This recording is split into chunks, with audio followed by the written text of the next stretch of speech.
Look at this one, gentlemen. We've got a damn ghost in the ranks. Thinks she can float through hell week on thoughts and prayers, the words, sharp and dripping with condescending amusement, sliced through the pre-dawn chill of Coronado. The crowd of exhausted, shivering BUD/S candidates, huddled together on the cold, wet sand, managed a few ragged chuckles. They were broken men, running on fumes, and any distraction from their own misery was a welcome one. Instructor Riggs, a man built like a sea-worn pylon, all thick neck and granite jaw, paced before them. His voice was a rasp, honed by years of shouting over the roar of surf and engines. He stopped directly in front of candidate Sharma, the only woman in the formation, and a full head shorter than the smallest man. Her uniform, caked in sand and salt water, seemed to swallow her small frame. She didn't flinch. She didn't even blink. Her eyes, dark and steady, were fixed on the gray horizon of the Pacific Ocean, her expression utterly neutral. Her hands, though scraped and raw, rested calmly on the IBS, the inflatable boat small, that lay heavy on her boat crew's heads. She was the picture of practiced stillness, a rock in the middle of a storm of fatigue and verbal abuse. Riggs leaned in, his voice dropping to a conspiratorial growl meant for everyone to hear. You think because you aced the academic portions, you have a place here? This isn't a library, sweetheart. This is the forge. We make weapons here. And you look like you'd snap in a stiff breeze. He poked a thick finger in her shoulder, a gesture meant to unbalance and humiliate. She absorbed the impact without a single tremor, her posture unyielding. The silence that followed her non-reaction was more profound than the instructor's shouting. It was a vacuum, drawing the attention of every man on that beach. They saw the insult, the public challenge, but they also saw the absolute, unnerving calm with which it was met. It was unnatural. In a place where every man was stripped down to his rawest nerve, her composure was an anomaly, a quiet defiance that Riggs and his brand of loud authority could not comprehend.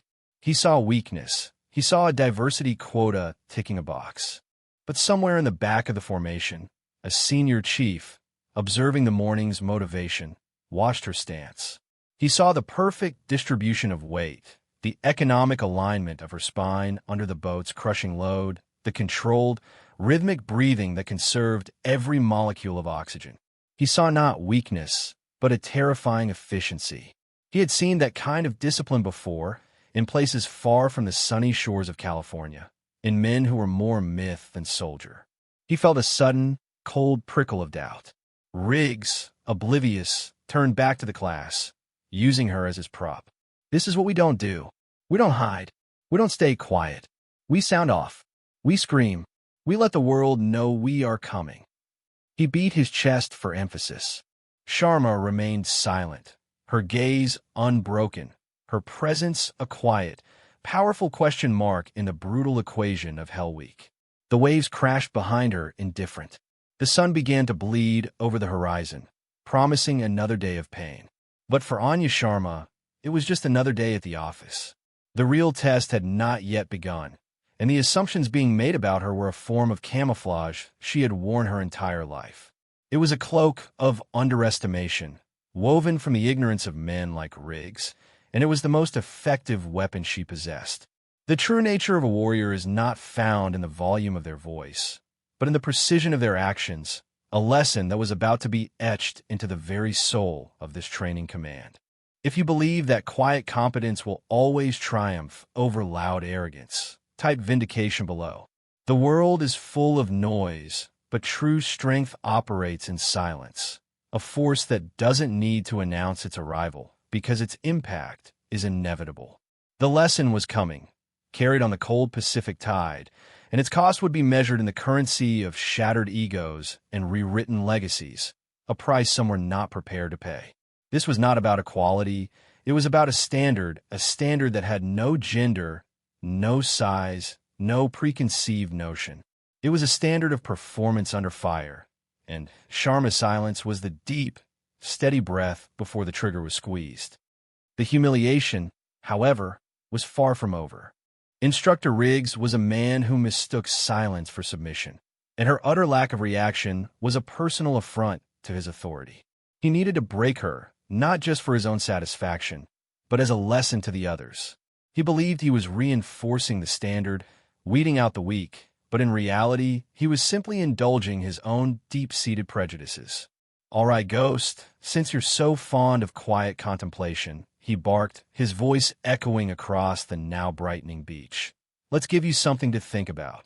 Log PT, a collective groan, low and visceral, rippled through the candidates.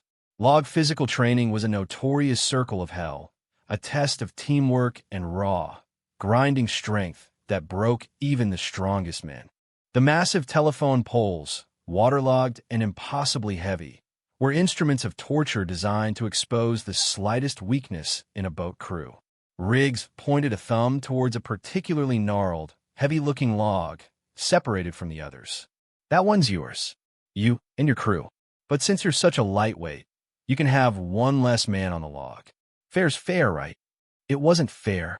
It was a setup, a blatant and cruel attempt to force a failure. Removing one man from a six-man log crew didn't just add a small amount of weight to the remaining five. It exponentially increased the burden, disrupting the balance and making every evolution a nightmare of coordination and pain. The men in her boat crew exchanged panic glances. They were already at their physical and mental limits. This was a death sentence.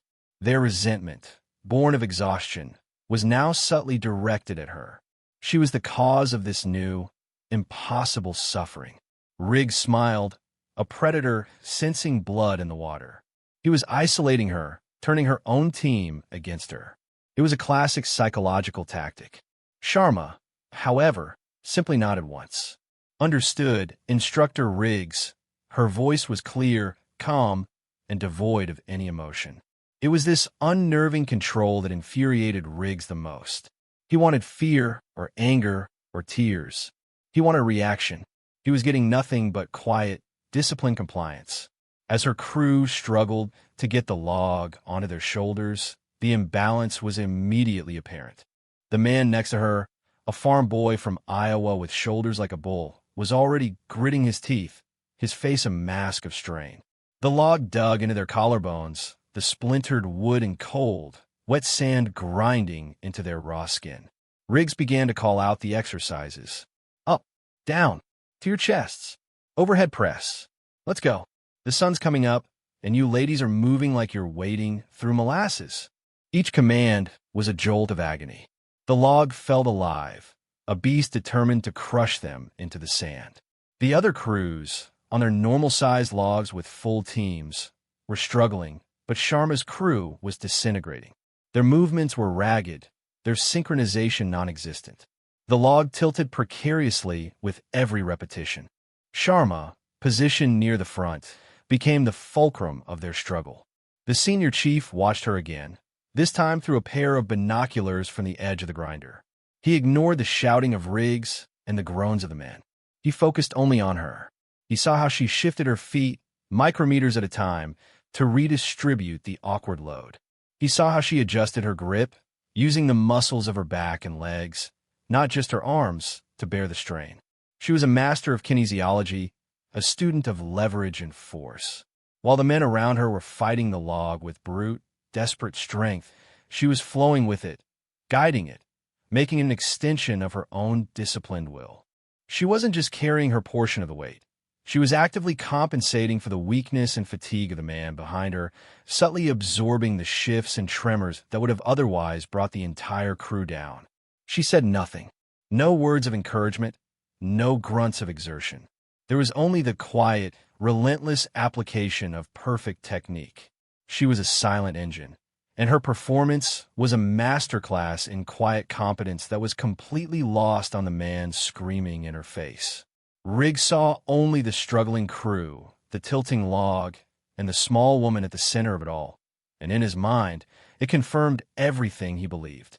He was blind to the miracle of physics happening right in front of him, a demonstration of strength that had nothing to do with muscle mass and everything to do with an indomitable, focused mind. The breaking point arrived not on the grinder, but in the deceptive calm of the combat training tank, the massive pool complex where underwater skills were honed. The evolution for the day was Pool Comp, a series of underwater tasks designed to build confidence and test the candidate's ability to handle stress in a submerged, hostile environment. It was about problem-solving when the most primal instinct is to panic and claw for the surface. The candidates, paired off, had to navigate a series of obstacles on the pool floor, sharing a single regulator, their gear intentionally tangled, simulating an emergency. Instructor Riggs was in his element here, prowling the edge of the pool like a shark, his insults amplified by the echoing acoustics of the enclosed space. Sharma and her partner, the same exhausted farm boy from the log crew named Miller, were halfway through the course. They were moving with a slow, deliberate rhythm, conserving air, their movements economical. But deep beneath the surface, a hidden danger was waiting. A small, overlooked manufacturing defect in the buckle of Miller's weight belt, stressed by weeks of constant abuse, finally gave way. The metal clasp sheared silently. The heavy lead weights, designed to keep a diver negatively buoyant, slid free. Instantly, Miller became positively buoyant. His body, desperate for air and now untethered, shot upwards with violent, uncontrollable speed. But his BCD, the buoyancy control device, snagged on a piece of the underwater obstacle, a simulated piece of jagged wreckage. The force of his ascent pulled the snag taut, trapping him. He was stuck 10 feet below the surface, his regulator knocked from his mouth by the jolt, his lungs burning, with no way to ascend and no way to sink. Panic, cold and absolute, seized him. He began to thrash, his movements wild and inefficient, consuming the last precious reserves of oxygen in his blood. On the surface, chaos erupted. Instructors barked orders. Safety divers prepared to jump in, but in the critical seconds of confusion, no one was moving fast enough. Riggs himself was frozen for a heartbeat, his mind struggling to process the non-standard emergency. This wasn't part of the script. This was real. Underwater, Sharma saw it all happen. She felt the sudden pull on their shared regulator hose, saw Miller's frantic, wide-eyed terror. For her, time seemed to slow down. The shouting from the surface became a dull, distant hum. The thrashing of her partner became a predictable, if dangerous, variable. There was no panic in her. There was only the problem and the solution. Her mind, conditioned by 1,000 far more dangerous scenarios, assessed the situation with chilling clarity. 3 distinct problems: his buoyancy, the snag, and his lack of air.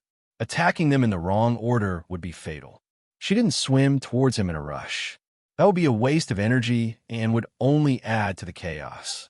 Instead, she pushed off the pool floor in a single, powerful, streamlined glide. She reached him in 2 seconds. First air.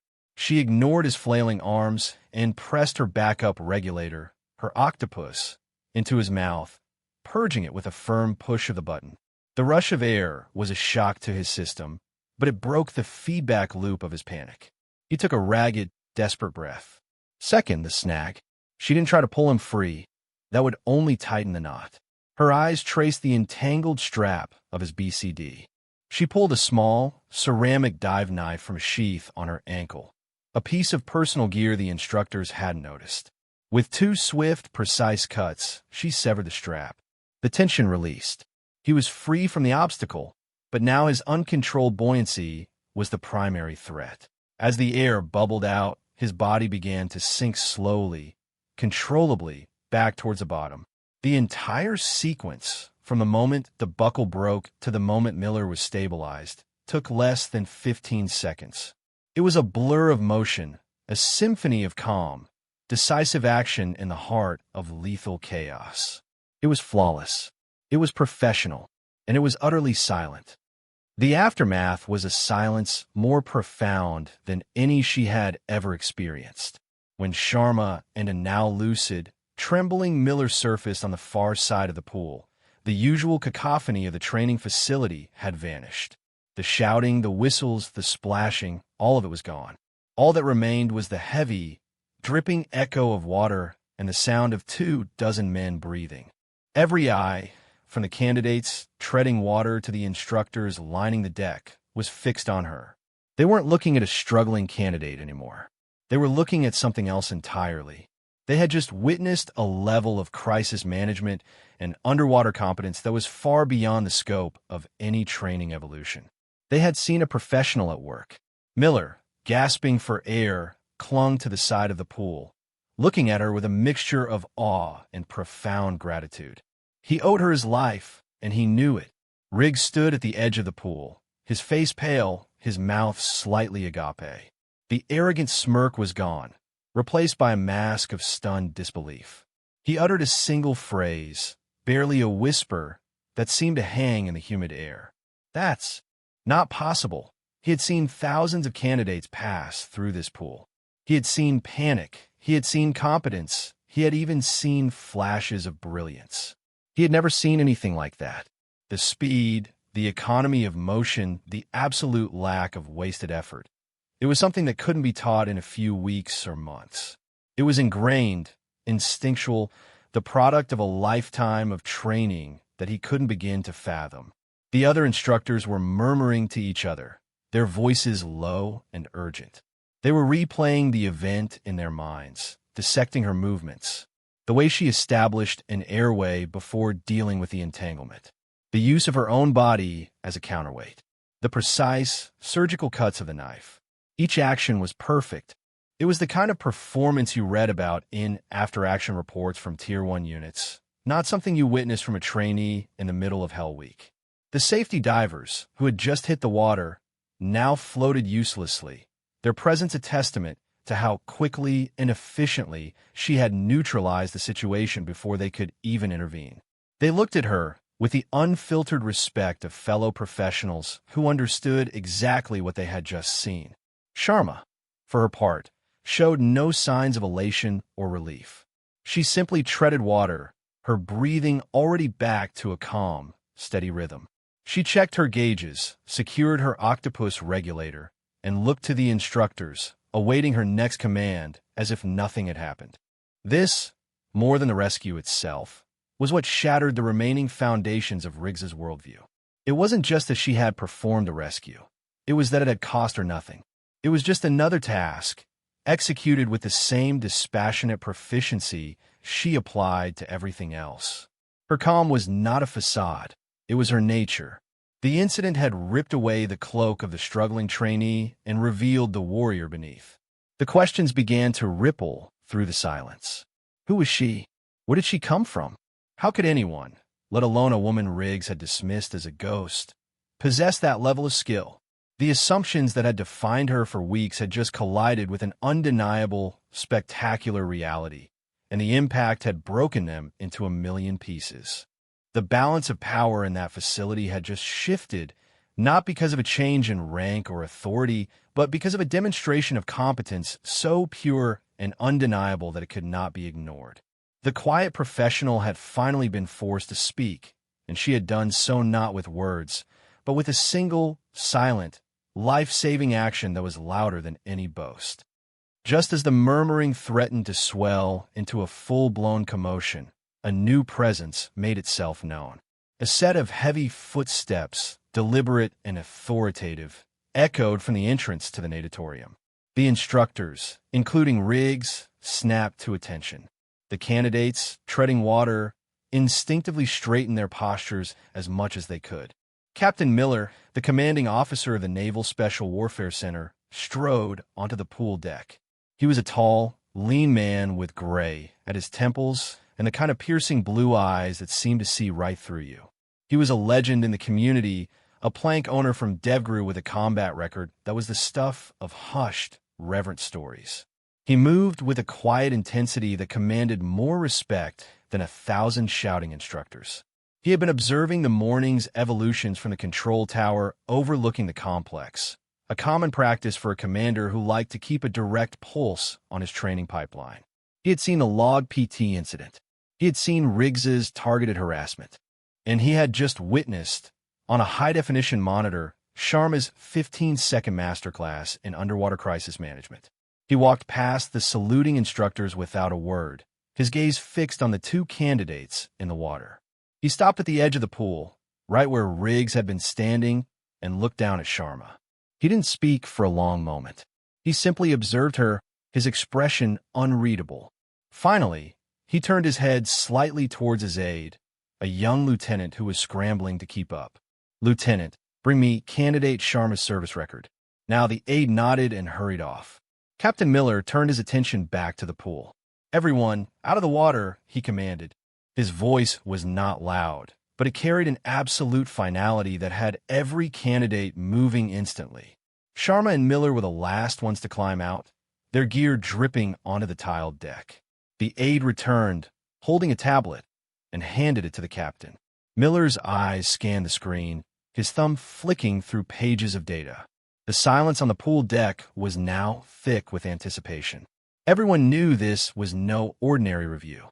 This was an inquest. Riggs stood stiffly, a knot of dread tightening in his stomach. He had a sudden, terrible feeling that he had made a catastrophic error in judgment, that he had poked a sleeping giant. Captain Miller looked up from the tablet, his gaze sweeping over the assembled instructors and candidates before finally landing, with laser-like intensity, on Instructor Riggs. "Instructor," he began, his voice dangerously calm, "for the past 2 weeks, you have based your assessment of this candidate on her size, her gender, and her quiet demeanor. You have mistaken discipline for weakness and professionalism for passivity.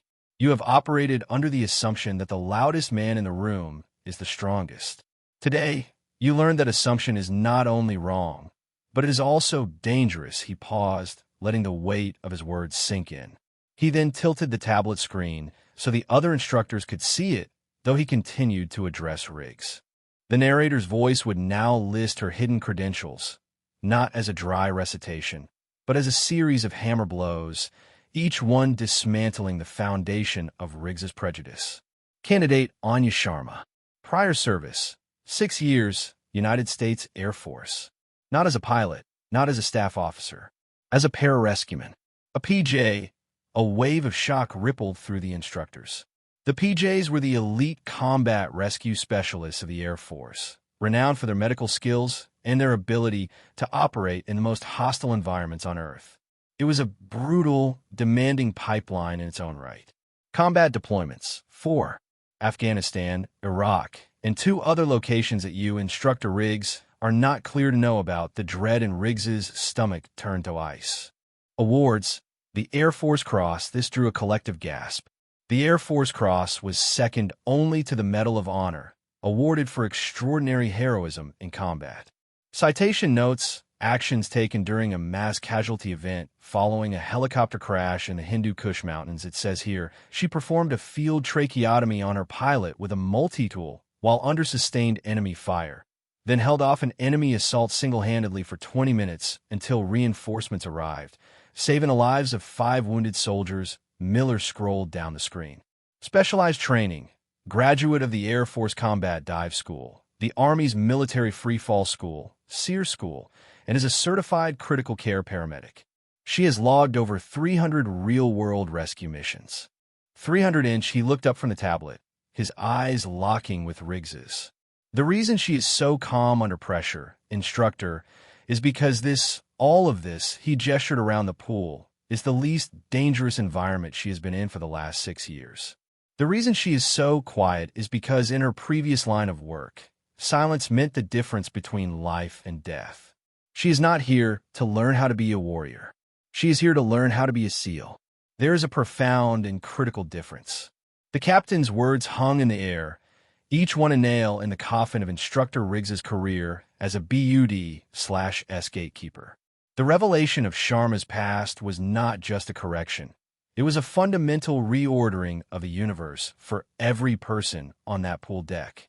They had been watching a legend slumming it in basic training, and they hadn't even realized it.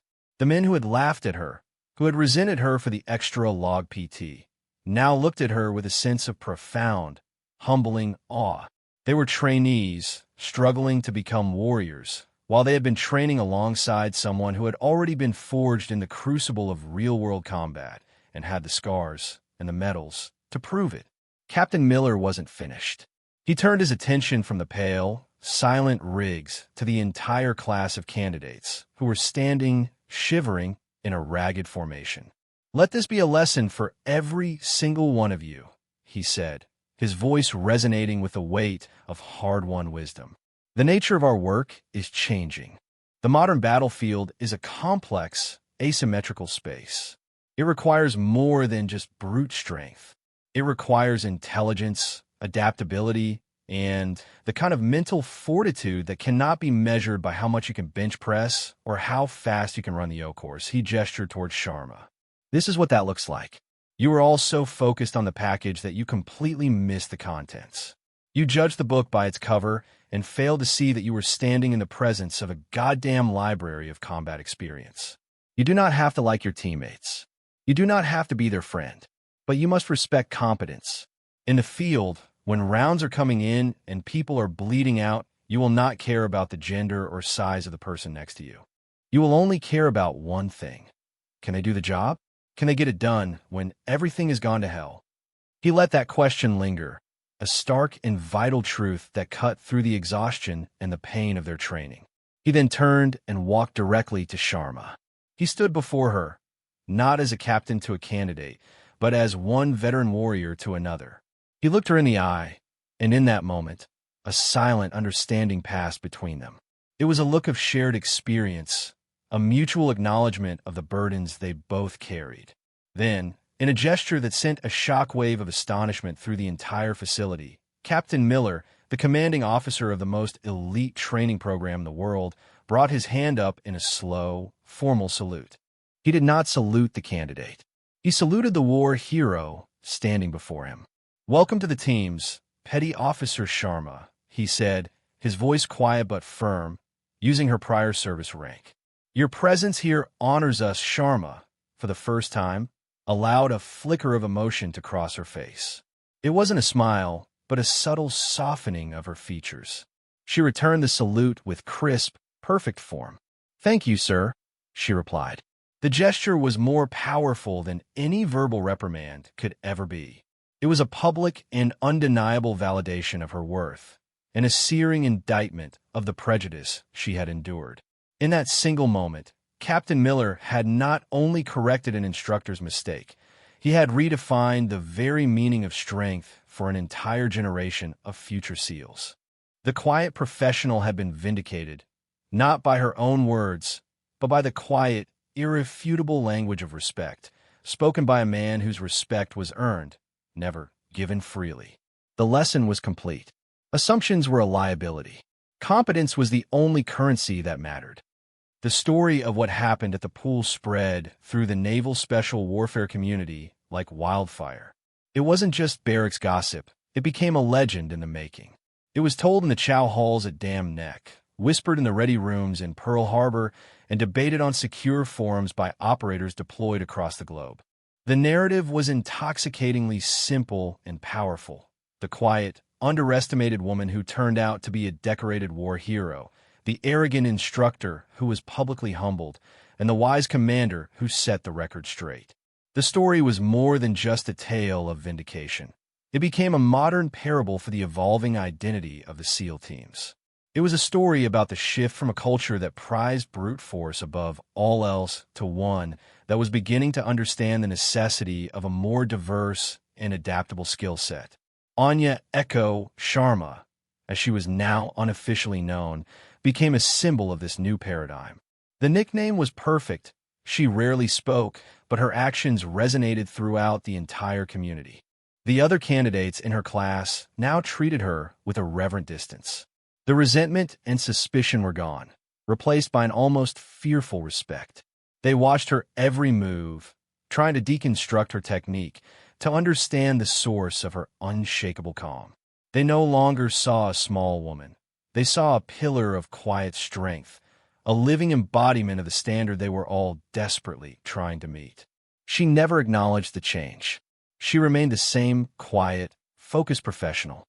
She didn't gloat or say, "I told you so." When her boat crew struggled with a complex navigation problem, she wouldn't give them the answer, but would ask a single, pointed question that would lead them to the solution themselves. She was a mentor by example, teaching them that the most effective weapon is a disciplined mind. Her philosophy was simple: efficiency in all things. Efficiency of motion, efficiency of thought, efficiency of emotion. Waste nothing. Her presence forced the other men to elevate their own standards, to think more critically, to rely on more than just their muscles. They were becoming better warriors, not just because of the instructors, but because they were terrified of failing to meet the silent standard she set every single day. The impact of the event was not just felt by the trainees, it rippled upwards through the command structure. Captain Miller used the incident as a catalyst for change. He instituted new training modules for BUD/S instructors focused on identifying and rooting out unconscious bias. The curriculum was subtly updated to place a greater emphasis on problem-solving and adaptability, alongside the traditional gut checks of physical endurance. The infamous pool at the combat training tank was unofficially nicknamed Sharma's Pool by the candidates, a name that stuck. A small, laminated copy of her Air Force Cross citation was discreetly pinned to the bulletin board in the instructor's lounge, a silent, permanent reminder of the day that competence put arrogance in its place. It served as a warning: do not underestimate the person in front of you, because you have no idea the wars they have already fought and won. The fate of Instructor Riggs became a cautionary tale in itself. He was not fired or dishonorably discharged. The Navy doesn't operate that way. His downfall was quieter, more bureaucratic, but in the small, insular world of the teams, it was just as definitive. Captain Miller had him reassigned. One day, Riggs was the feared gatekeeper of BUD/S, a self-styled maker of men. The next, he was processing supply requisitions in a windowless office in Stuttgart, Germany. It was a career-ending move, a quiet exile. But before he left, Captain Miller required one final act of contrition from him. In front of the entire training class, with all the instructors present, Riggs was made to stand before candidate Sharma and deliver a formal, public apology. It was a brutal, humbling moment. His voice, usually a confident bark, was reduced to a strained, quiet monotone. He recited the words that had been prepared for him, apologizing for his prejudice, his unprofessional conduct, and his failure to recognize a superior warrior. He couldn't bring himself to look her in the eye.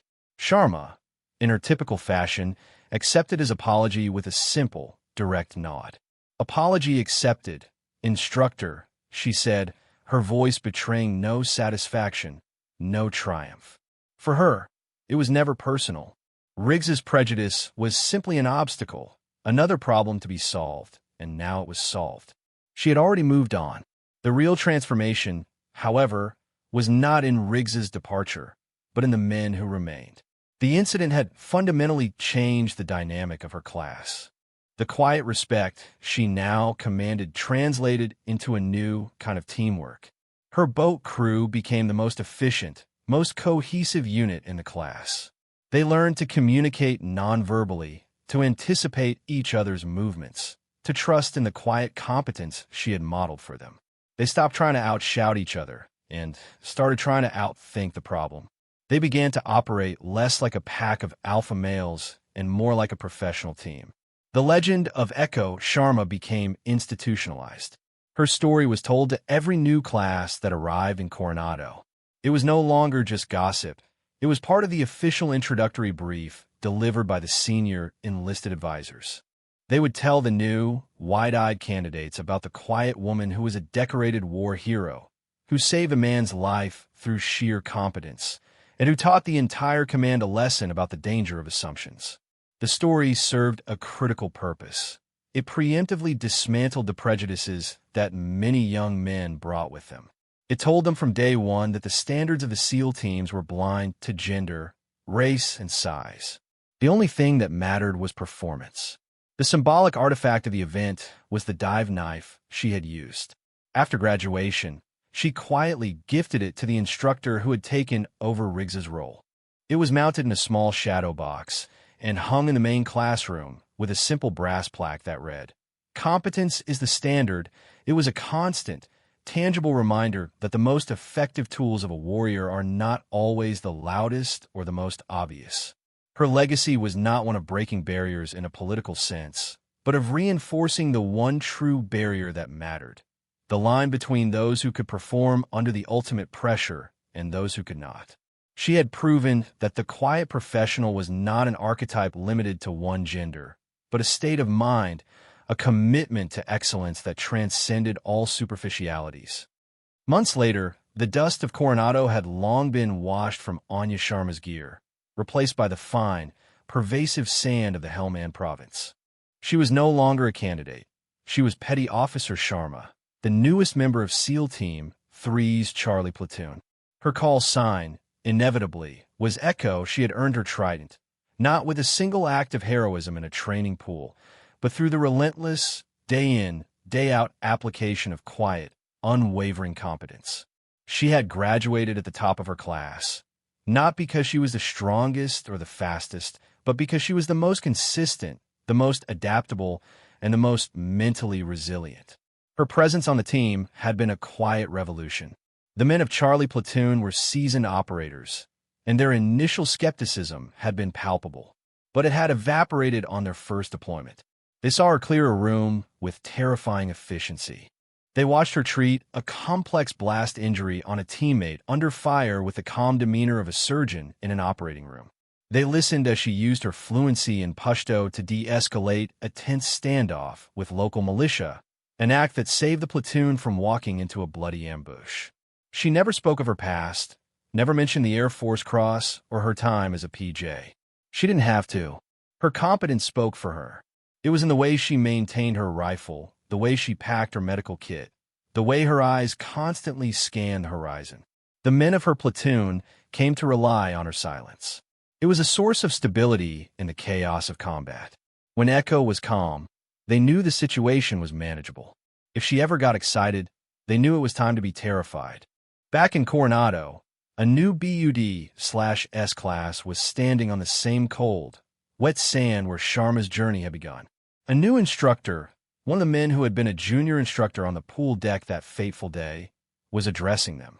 He pointed to a woman in the formation, the only one in the group who was standing with the same quiet, resolute posture Sharma had possessed.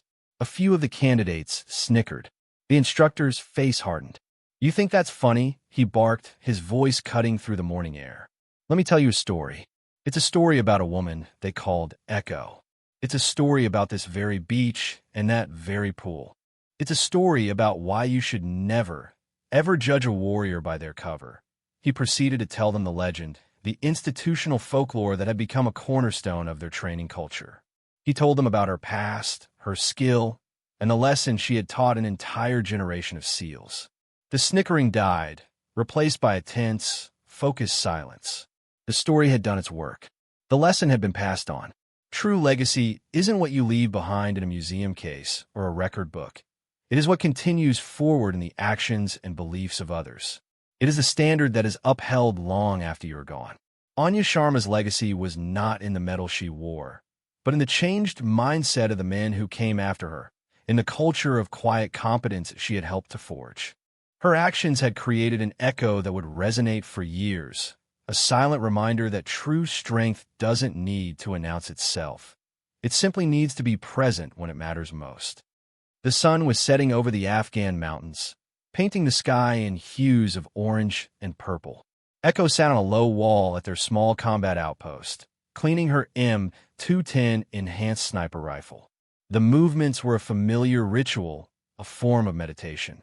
Each click of the bolt, each wipe of the carbon from the chamber, was a small act of order in a world of chaos.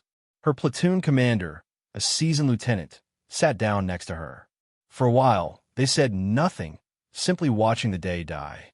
"You know," the lieutenant said finally, "I read your file when you were assigned to us. All of it. The full citation." Echo didn't stop her work. "Yes, sir. I'll be honest," he continued. "I was skeptical. Not because you're a woman, but because a record like that, it sets an impossible standard. I was worried about how you'd fit in with the team." She paused, sliding the bolt back into the receiver with a satisfying metallic click. She looked at him, her gaze direct. The standard is the standard, sir. It's the same for everyone. The mission doesn't care who we are. It only cares about what we can do. The lieutenant nodded slowly, a small smile playing on his lips. That's what Riggs never understood. He thought the standard was about conforming to an image. You taught everyone that the standard is about performance. You changed things back there, Echo. More than you know, she turned her gaze back to the mountains. A new class was graduating from BUD/S that week. They would hear her story.